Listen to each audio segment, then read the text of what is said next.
The following podcast is part of a certified educational activity, Chair's Take on Advances in Gynecologic Cancer Care, exploring new advances and innovative therapies in endometrial and cervical cancers. Access the entire activity and complete the post-test at peerview.com/VSK860. Downloadable slides and practice aids are also available. Hello and welcome to Exploring New Advances and Innovative Therapies in Endometrial and Cervical Cancers.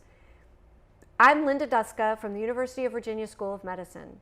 During this presentation, I'll discuss some of the evidence that has recently made a difference in how we manage endometrial and cervical cancer patient populations, and also discuss some recent updates from the virtual SGO and ASCO conferences 2020. I'm going to start with endometrial cancer, and I hope by the end of this short presentation to convince you that we need to start using molecular classification of endometrial cancer to individualize therapy for women with advanced and recurrent disease. In fact, one size does not fit all. The overall survival for endometrial cancer in the United States is 81%. This is largely because, as demonstrated on this slide, the high 5-year survival is due to the large proportion of women who are diagnosed with early stage disease. These women are often completely treated with surgery, with or without adjuvant therapy, and enjoy an excellent 5-year survival. However, while less frequent, patients with distant or metastatic disease have a very low rate of survival. In the case of women with distant metastases, this rate is less than 20%.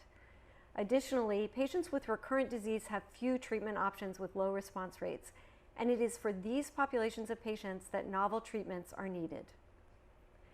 It is also of note that unlike other solid tumors, we've seen an alarming increase in both incidence of and death rates from endometrial cancer in the United States. As shown on this slide, both incidence and death rates have increased by 12% for incidence and 21% for death rates in the United States between 1999 and 2015. Additionally, the rate of increase of both incidence and death rates and the overall death rates are significantly increased in women of color, as shown in the heavy dashed line, particularly in the death rate portion of this slide. In further support of these data, this slide shows results regarding race from the study GOG 286B. Dr. Bay-Jump and her colleagues presented these results at SGO in 2020. The study was actually closed in 2018 for futility, and not surprisingly, this was a negative trial. However, Dr. Bay-Jump's study demonstrated the worst outcomes for Black women when compared to white women with respect to progression-free survival and overall survival, as shown on the right-hand side of this slide, further substantiating the disparities I just showed you. Black women were also more likely to have high-risk histologies. For example, if you look on the table in the left-hand bottom of the slide, Black women had 49% serous cancers compared to 19% for white women. The disparities with respect to Black women were also confirmed in the database trial presented as an abstract at ASCO by Dr. Abel and colleagues, who found that Black women were more likely to be diagnosed with high-risk histologies and more advanced stages of disease. These disparities are worthy of further study, and we look forward to Dr. Bay-Jump's translational work from GOG 286B. This slide shows the current NCCN guidelines for advanced or recurrent endometrial cancer, and I'm just going to take a moment to walk you through it. Up in the top left-hand corner, you'll see the preferred chemotherapy regimens.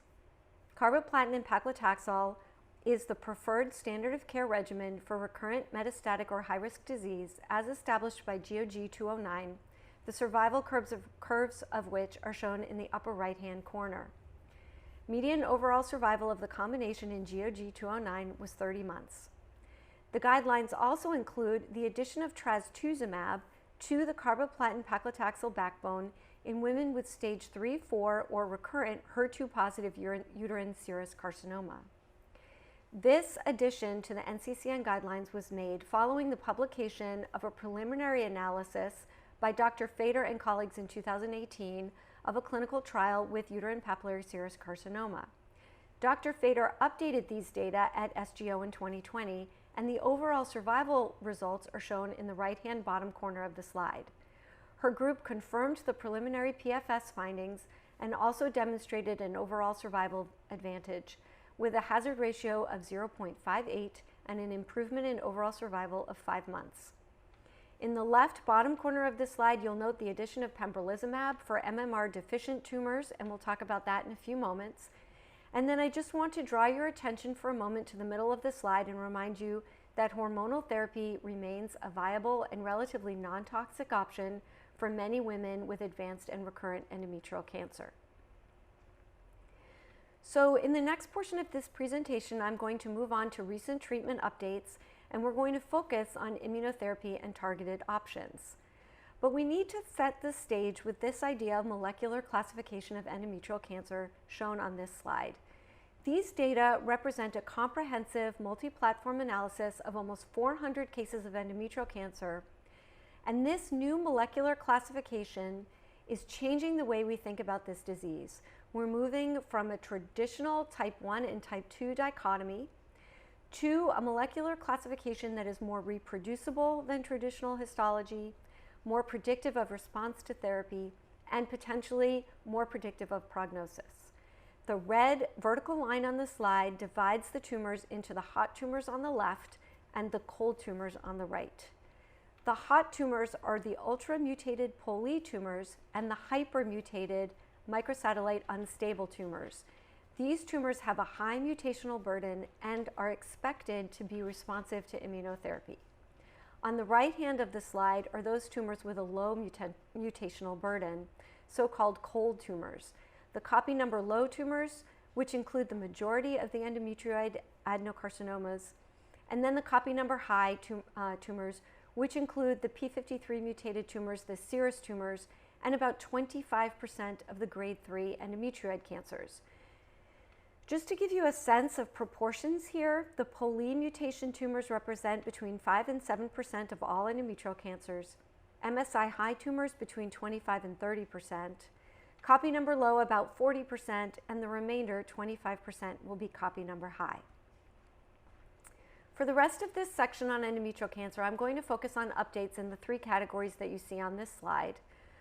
First, we'll talk about immune checkpoint inhibitors for hot tumors, but also I'm going to show you some provocative data with respect to cold tumors and immune checkpoint inhibitors. Second, we'll talk about using combinations with immune therapy in order to make immune therapy more effective in cold tumors. And finally, we'll end with targeted therapy for copy number high tumors, specifically uterine papillary serous carcinomas. Let's begin by talking about immunotherapy as a single agent in this disease. So the patient has endometrial cancer. She's already had frontline therapy with carboplatin and paclitaxel, and now unfortunately her cancer has progressed or recurred. This is now second-line therapy. The GOG Gynecology Oncology Group has 2 series of studies that looked at second-line chemotherapy in endometrial cancer, the 129 series, which looked specifically at chemotherapy agents, and the 229 series, which looked at targeted agents, without particularly encouraging results in both cases. With chemotherapy, the majority of agents gave an overall response rate of less than 15%, and with targeted therapy, in most cases, less than 5%. Now let's look at the improved responses seen with checkpoint inhibitors, specifically in this case, pembrolizumab. When tumors were selected for PD-L1 positivity, as in KEYNOTE-28, the overall response rates were 13%, so similar to what we had seen with chemotherapy. However, when tumors were selected for microsatellite deficiency, as in KEYNOTE-158, the overall response rate was 57%. The results of these studies led to the approval of pembrolizumab for all MMR deficient tumors in 2017, as well as the inclusion of pembrolizumab in the NCCN guidelines for endometrial cancer. This slide shows the early results of Garnet. This is another study of a PD-1 inhibitor in women with recurrent or advanced endometrial cancer. This time, the PD-1 inhibitor is dostarlimab. And once again, we're looking at it in the second line following frontline platinum therapy. The data on this slide were presented at SGO in 2019. And in this study, both microsatellite stable and microsatellite deficient tumors were allowed to go on trial. In this analysis that I'm showing you on this slide, the MMR deficient state was determined by next-generation sequencing. In this analysis, you'll note 125 total patients were included, 41 microsatellite deficient tumors and 79 microsatellite stable tumors. The overall response rate in the microsatellite high tumors was 49%. Remarkably, in the microsatellite stable population, the response rate was 20%. Additionally, the responses were durable, and you'll note at the bottom of the slide, at the time of this presentation, the majority of patients were still responding. The drug was tolerable, and also the infusion schedule was favorable. The first 4 cycles are given every 3 weeks, but subsequently every 6 weeks. The data specific to the MMR deficient tumors was presented by Dr. Sabatier at SGO in 2020 and are shown on this slide. In this analysis, in contrast to the slide I showed you from 2019, the MMR deficient status was established by immunohistochemistry. The overall response rate of these 71 patients in this analysis was 42%, with 9 complete responses and 21 partial responses. As shown in the waterfall plot on the right-hand side of the slide, these responses were deep and durable. Additionally, as we saw before, the therapy was tolerable with rare high-grade adverse events. We look forward to the updated data regarding the microsatellite stable tumors. Similar to the situation with pembrolizumab, the ongoing RUBY trial will add dostarlimab to upfront carboplatin and paclitaxel in the first-line setting. Second-line therapy options are limited for those patients who have microsatellite stable tumors and who represent the majority. What options do we have for the tumor that is not hot and might not be expected to respond well to immunotherapy as a single agent? As shown on this slide, adapted from a paper written by Wang and colleagues and published in 2019, combination strategies may allow us to make the cold tumor more susceptible to immunotherapy. This can be done with combinations with chemotherapy, radiotherapy, targeted therapy such as anti-angiogenesis agents, or combination with other immunotherapy agents to make the microenvironment and the tumor more immunogenic. Keynote-146 is an example of the successful combination of an anti-angiogenic drug with a PD-1 inhibitor. This study combined lenvatinib, an oral multikinase inhibitor, with pembrolizumab in unselected patients with recurrent or advanced endometrial cancer. The preliminary results of this study, published in The Lancet in 2019, showed an overall response rate of almost 40% in patients regardless of microsatellite unstable status. And the results of this study led to the accelerated FDA approval of the combination in 2019 for women with advanced endometrial cancer who have disease progression following prior systemic therapy and who have microsatellite stable tumors. The final efficacy results were presented at SGO this year by Dr. Macker and are shown on this slide. You'll notice on the left that the responses are divided by microsatellite stable or unstable tumors, and on the right by histology. Let me draw to your attention the majority of patients in this trial, 94 of them, had microsatellite stable tumors, and only 11 patients had microsatellite deficient tumors. On the left-hand side of the slide, you'll note that the overall response rate for the entire group was 38%. The response rate was 64% for microsatellite deficient patients and 36% for patients with microsatellite stable tumors. If you look at tumor response by histology on the right, you'll note that the overall response rate for non-endometrioid tumors was 50%. This is pretty remarkable given that these are generally considered to be non-responsive to therapy. The overall response rate was 42% in serous tumors and 80% in clear cell tumors, and the median duration of response was not reached in any of these histologies. This waterfall plot shows percentage change in sum of diameters of target lesions in 84 microsatellite stable patients by histologic subtype and PD-L1 status. Histologic subtype is color-coded, and the red represents the serous cancers.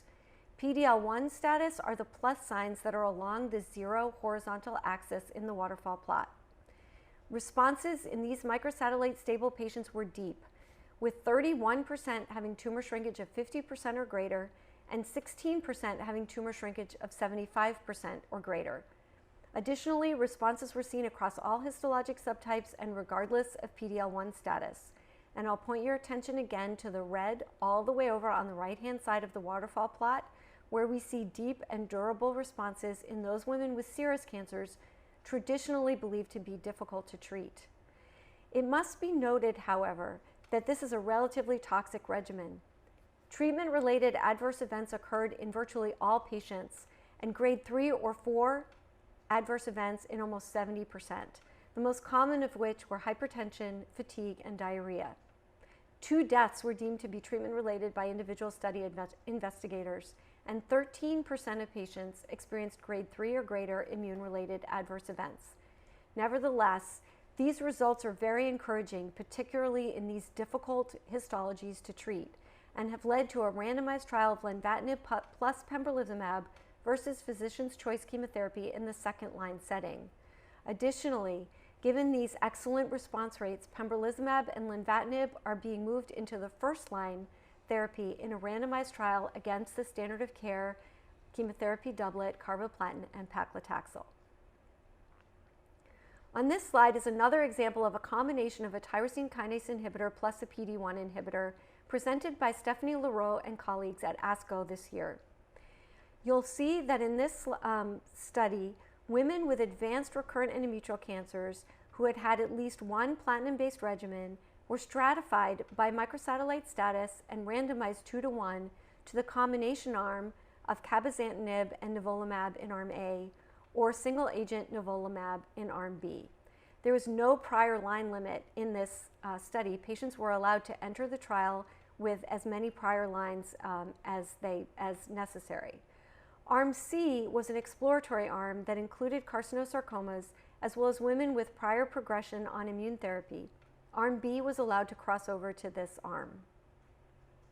This was a heavily pretreated patient population with more than half of patients receiving 3 or more prior regimens.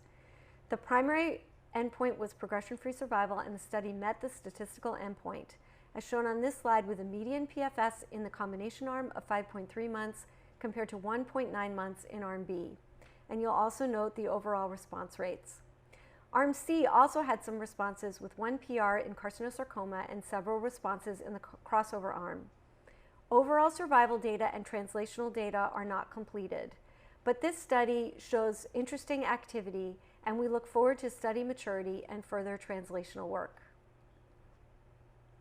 Now I'm going to move from combinations with immunotherapy to a focus on the copy number high tumors, and specifically the serous cancers. We already discussed the results of Dr. Fader's trial, which confirmed the overall survival advantage of adding trastuzumab to the carboplatin and paclitaxel backbone for advanced and recurrent uterine papillary serous carcinomas that express HER2. In the study on this slide, presented by Dr. Liu, we see the results of a WEE1 inhibitor as a single agent in patients with serous carcinoma. Again, similar to the prior trial, there was no prior line limit in this study. Patients were older with a median age of 70 years and heavily pretreated with a median of 3 prior lines of therapy. Despite this, there was 1 complete response and 8 partial responses seen in this study, with an overall response rate of 29%. Dr. Liu also showed examples of impressive individual radiologic responses to this single agent therapy in 2 heavily pretreated patients during her presentation at SGO. This is a difficult to treat population. These are very interesting results, and further study is warranted of this agent. This slide shows examples of ongoing phase 3 trials in advanced recurrent endometrial cancer and in combination with immunotherapy. ATTEND and DUO are very similar, with the use of different PD-1 inhibitors and the addition of olaparib in the DUO study. I want to point your attention to the ENGOT study, which I already alluded to earlier. This is the only trial that does not use chemotherapy in the front line. And remarkably, we're moving these targeted agent combinations into the front line versus standard of care chemotherapy. Here are some take-home thoughts on the new developments that I've just shown you. First, I want to remind you that these patients have limited treatment options, representing a high unmet need. The TCGA classification better reflects tumor behavior and potential therapeutic response than the traditional type 1 and type 2 dichotomy that we've used in the past. Checkpoint inhibitor monotherapy is promising in MMR deficient tumors, and dostarlimab may show a response in MMR stable tumors, results pending. WEE1 inhibitor showed promising clinical activity as a single agent in uterine serous carcinoma, and trastuzumab gives an overall survival advantage when added to the carboplatin paclitaxel backbone in serous tumors that are HER2 positive. Combination therapy with PD-1 inhibitors is very promising in microsatellite stable tumors and could potentially be brought to the first line to take the place of the standard of care carboplatin and paclitaxel. And finally, racial disparities persist and need to be better understood at multiple levels. All right, now I'm going to move on to where newer therapeutic options fit into cervical cancer. And we're going to talk about some ways to navigate the way past chemotherapy once again. So cervical cancer continues to be a significant problem in the world. It's the fourth most common cancer among women worldwide. And in the United States, as you'll see on this graph, it continues to disproportionately affect women in certain states in the United States. The ones that are dark blue in color are the ones that have higher numbers of women with cervical cancer. The 5-year overall survival rate is 66%, and there are limited treatment options for women with advanced or recurrent disease. This slide shows the NCCN guidelines for chemoradiation for early stage and locally advanced disease, and I'm going to start this portion of the presentation by talking to you about one study regarding women with early stage disease. This study, the STARS trial, was presented at ASCO this year by Dr. Wong and colleagues, and let me just walk you through the study schema.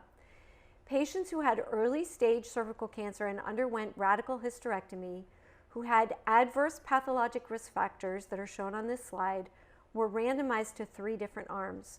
One arm was radiation therapy alone, one arm was traditional concurrent radiation and chemotherapy with weekly cisplatin, and then the last arm, the one on the bottom, was sequential chemoradiation therapy.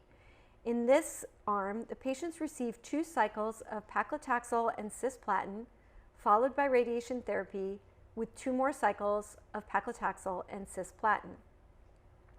As shown on the right-hand side of the slide, there was an advantage to sequential treatment in the entire population in an intent to treat analysis. However, only 60% of the patients on this trial were able to complete traditional chemoradiation, the middle arm, due to toxicity, and patients were not stratified by intermediate and high-risk factors. These data are interesting and need to be validated in further studies. This slide shows the NCCN guidelines for recurrent, advanced, or metastatic cervical cancer.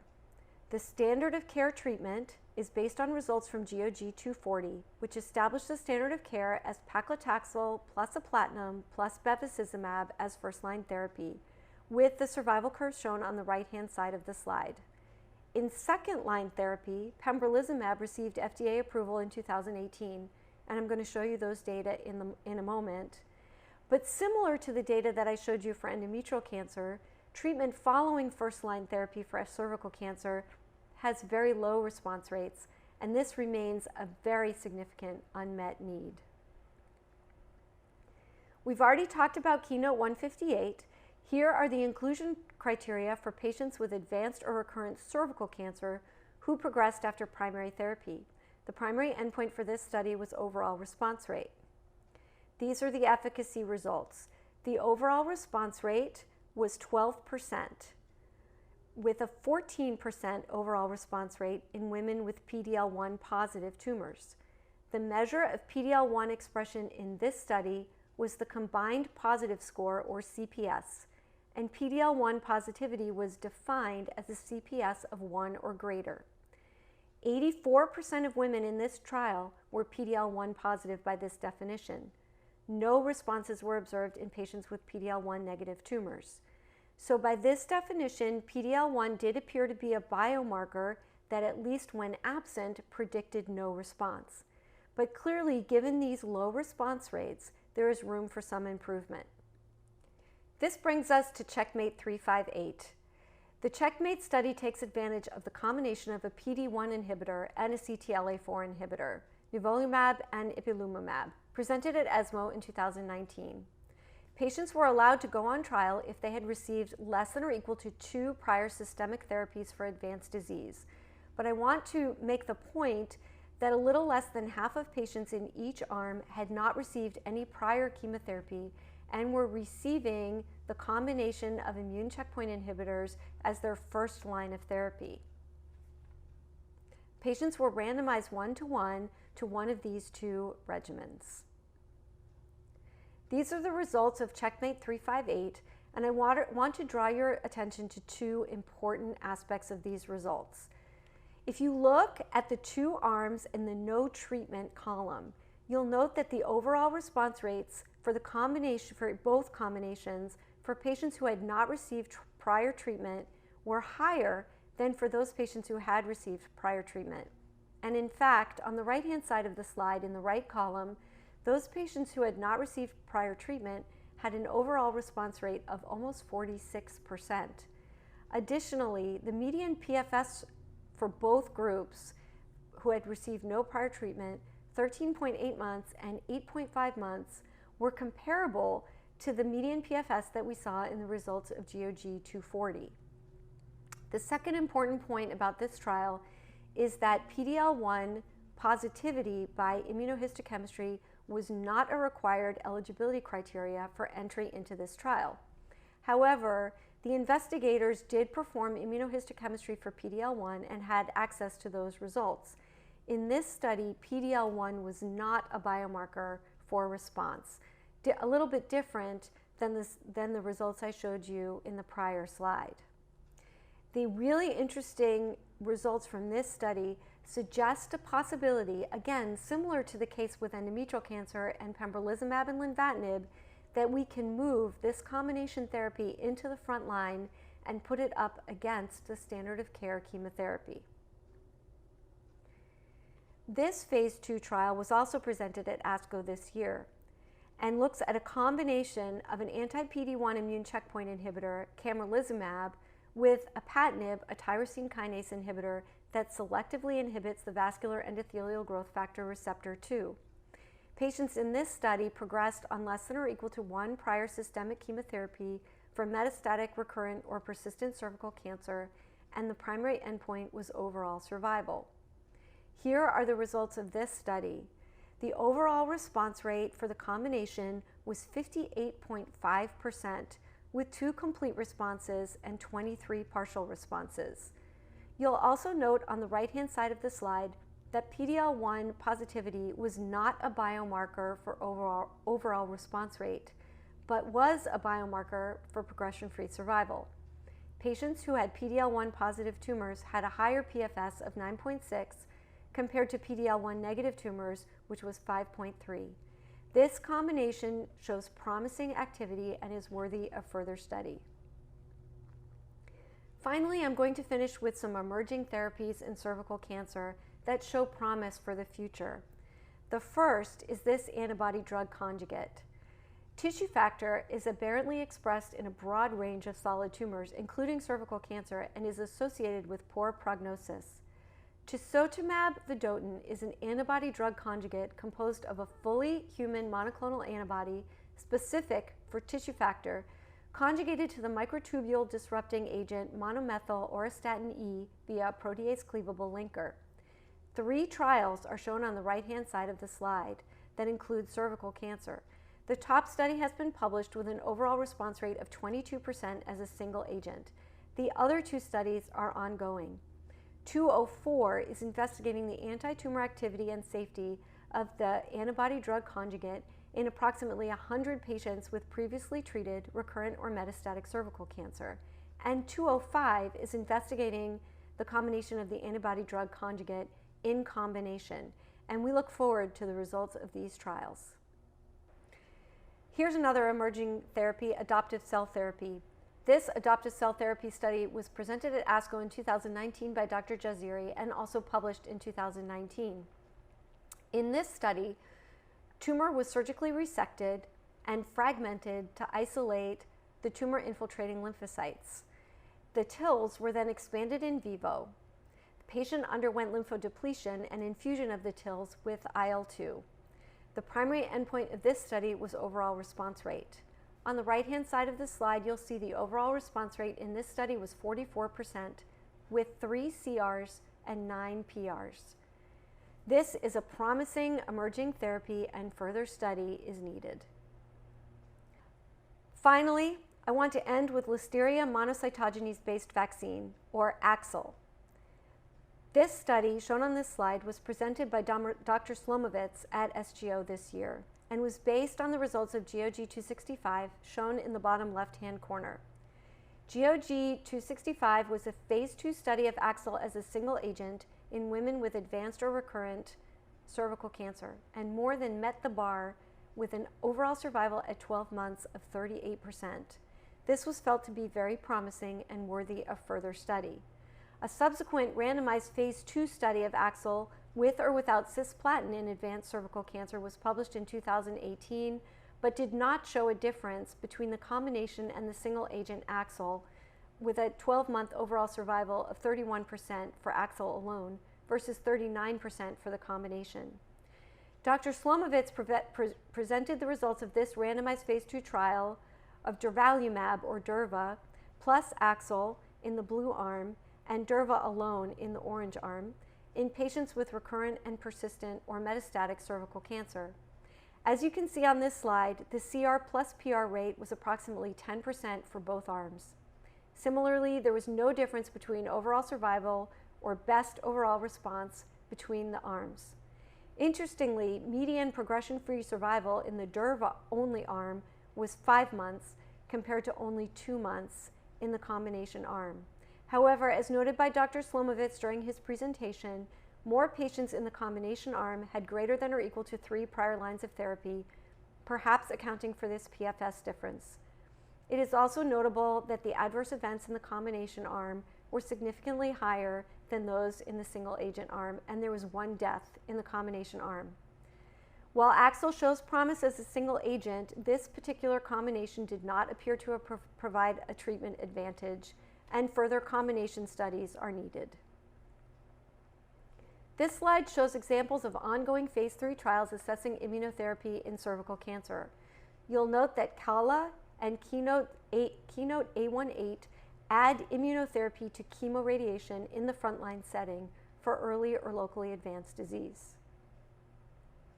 Here are some take-home thoughts on new developments in advanced and recurrent cervical cancer.